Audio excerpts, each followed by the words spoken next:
அவளால் தான் அழகு அவளாலே, அவனுக்கு பெருமாளுக்கு அழகு அவளாலே, குணங்கள் அவளாலே, மேன்மை அவளாலே, நீர்மை அவளாலே, நிரூபித்தால் அடங்கலும் அவளாலேயாய் இருக்கும் அப்படின்னு வியாக்கியானம் பண்றா. பெருமாளுக்கு என்னெல்லாம் பெருமை இருக்குன்னு சொல்றோமோ அத்தனை இவளாலதான் இருக்கு. அடுத்தது ரொம்ப அழகா பராசர பட்டர் எடுத்தார்.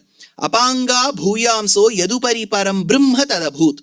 பரபிரம்மம்னு ஒண்ணு இருக்கு இல்லையா, இந்த பரபிரம்மம்ங்கிறது அத்தனைக்கும் காரணம், அது பெருசா இருக்கும், தான் அண்டியவர்களை பெருசாக்கும். பிருகத்வாச்ச பிரம்மணத்வாச்ச இவ்வளவு அர்த்த விசேஷணங்கள் பரபிரம்மத்துக்கு பாக்குறோம். அதை யாரும் படைச்சது கிடையாது, இதெல்லாம் பாக்குறோமா? வேடிக்கைக்கு பராசர பட்டர் சொன்னார், மகாலட்சுமி இப்படி பார்த்துட்டே இருந்தாளாம், கீழே இப்படி பார்த்தாளாம் மகாலட்சுமி. சாதாரணப்பட்ட மக்கள் என்னை போல் உங்களை போல் அத்தனை பேரையும் சிருஷ்டி பண்ணிட்டா. இப்படி மேல பார்த்தாளாம், பிரம்மா இந்திராதிகள்லாம் சிருஷ்டி பண்ணி